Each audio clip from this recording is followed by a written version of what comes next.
Assalamualaikum warahmatullahi wabarakatuh. Perkenalkan, nama saya Muhammad Feris Fernanda dari kelas 11 IPS 4. Pertama-tama saya ucapkan terima kasih kepada Ibu Hestu Nodia Kaulan karena telah memberikan saya kesempatan untuk mempresentasikan karya tulis ilmiah yang telah saya buat, yang berjudul Pengaruh Kegiatan OSIS Terhadap Fokus Belajar Siswa Kelas 11 SMA Negeri 1 Cileunyi. Dengan menyebut nama Allah yang Maha Pengasih lagi Maha Penyayang, mari kita panjatkan puji dan syukur atas kehadirat Allah Subhanahu wa Ta'ala, dan karena nikmatnya penulis dapat menyelesaikan tugas karya tulis ilmiah ini yang berjudul Pengaruh Kegiatan OSIS Terhadap Fokus Belajar Siswa Kelas 11 SMA Negeri 1 Cileunyi. Proses penulisan karya tulis ilmiah ini tidak akan berjalan lancar tanpa bantuan dari berbagai pihak. Dan ada pula yang melatar belakangi penulisan karya tulis ilmiah ini, yaitu kegiatan ekstrakurikuler di luar jam pelajaran sekolah merupakan kegiatan yang positif yang bertujuan untuk dapat menyalurkan bakat dan minat siswa serta dapat memperluas pengetahuan siswa. Kegiatan ekstrakurikuler di sekolah bermacam-macam, salah satunya yaitu organisasi siswa intrasekolah atau bisa disebut juga dengan OSIS. Setiap sekolah pasti mempunyai organisasi ini karena organisasi ini merupakan satu-satunya wadah organisasi siswa yang sah di sekolah. Oleh karena itu, setiap sekolah pasti membentuk organisasi ini. Kegiatan tersebut dapat sangat bermanfaat bagi anggotanya jika dapat dijalankan dengan baik dan benar. Siswa dapat berlatih kepemimpinan dan mendapat wawasan wiyata mandala. Mengingat OSIS merupakan satu-satunya wadah organisasi yang sah di sekolah, dan setiap sekolah wajib membentuk OSIS, maka penulis ingin mengetahui dan mengungkap pengaruh kegiatan OSIS terhadap fokus belajar siswa di sekolah.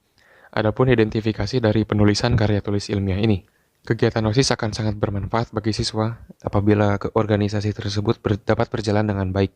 Akan tetapi, tugas utama siswa di sekolah yaitu adalah belajar. Siswa yang menjadi pengurus OSIS akan memiliki kegiatan tambahan di luar kegiatan belajar mengajar di kelas, berupa kegiatan keorganisasian yang tentu akan berpengaruh terhadap fokus belajar siswa. Adapun batasan masalah dalam penulisan karya tulis ilmiah ini, yaitu karena keterbatasan waktu dan kompleksnya permasalahan yang mempengaruhi fokus belajar siswa, maka penelitian ini difokuskan pada permasalahan tentang siswa yang menjadi pengurus OSIS. Dikarenakan siswa yang menjadi pengurus OSIS memiliki rutinitas yang lebih tinggi dibandingkan siswa yang tidak menjadi pengurus OSIS. Maka permasalahan yang akan diteliti dibatasi pada pengaruh kegiatan OSIS terhadap fokus belajar siswa di SMAN 1 Cileunyi.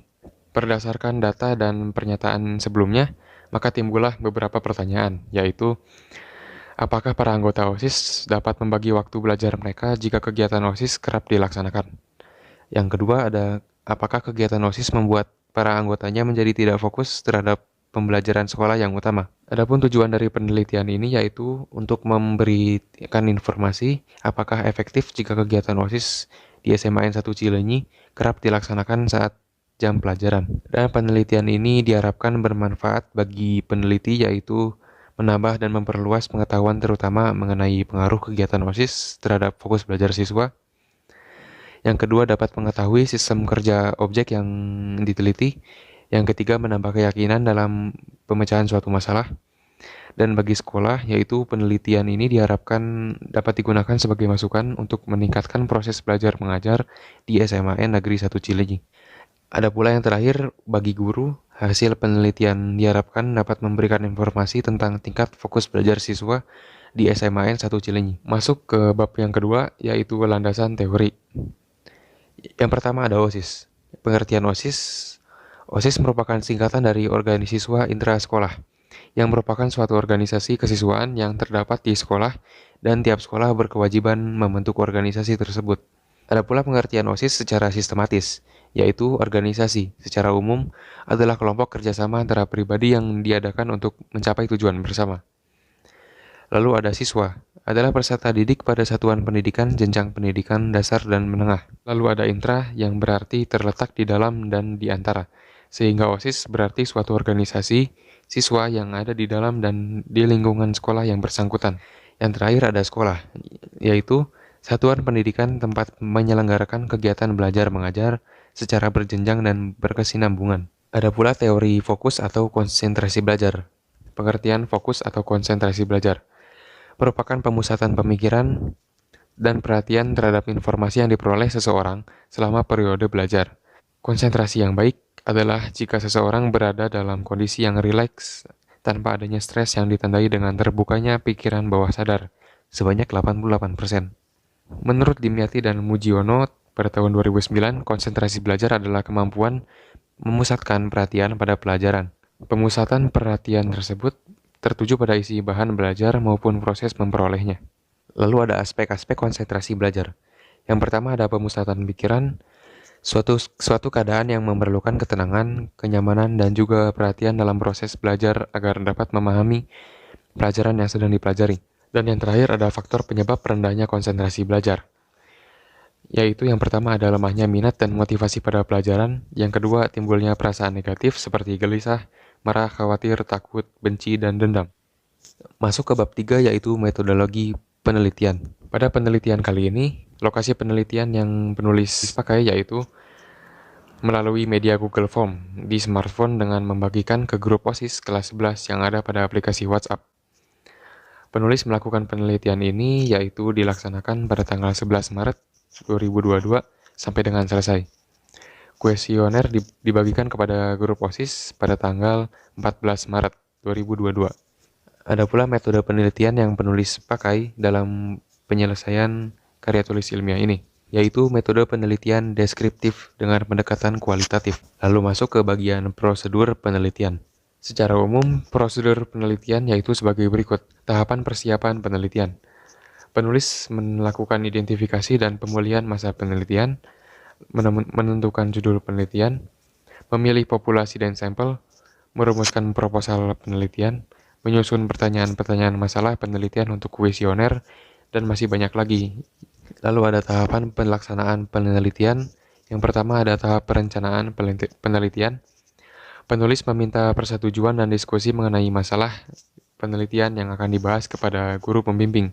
Kemudian penulis membuat proposal penelitian. Lalu ada tahap pelaksanaan penelitian. Setelah mendapatkan persetujuan dari guru pembimbing dan menyelesaikan pembuatan proposal, maka penulis segera melakukan penelitian dan masuk ke tahap akhir. Kegiatan yang dilakukan pada tahap akhir yaitu sebagai berikut. Menyimpulkan informasi berdasarkan hasil yang diperoleh dari pengolahan data dan memberi saran terhadap aspek-aspek yang masih perlu diperbaiki. Sumber data. Sugiono pada tahun 2015 menyatakan bahwa sumber data penelitian dibedakan menjadi dua, yaitu sumber data primer dan sekunder. Sumber data yang digunakan penulis dalam penelitian ini adalah data primer. Sugiono pada tahun 2015 menjelaskan bahwa data primer adalah sumber data yang langsung memberikan data kepada pengumpul data. Data primer dalam penelitian ini adalah data yang dihasilkan dengan menyebarkan kuesioner ke seluruh anggota OSIS kelas 11 SMA Negeri 1 Cilenyi pada aplikasi WhatsApp. Lalu masuk ke bagian teknik pengumpulan data. Yang dipakai yaitu kuesioner atau angket. Penelitian ini menggunakan kuesioner sebagai teknik dalam pengumpulan data. Peneliti membuat pertanyaan kepada responden yang berkenaan dengan penelitian. Pertanyaan tersebut akan dibagikan dalam bentuk Google Form melalui smartphone. Instrumen penelitian. Penulis melakukan penelitian dengan menggunakan instrumen atau alat bantu smartphone untuk mengisi kuesioner atau angket dan mengumpulkan data melalui Google Form. Lalu ada populasi dan sampel. Penulis melakukan penelitian tentang pengaruh OSIS terhadap fokus belajar siswa kelas 11 SMA Negeri 1 Cilenyi.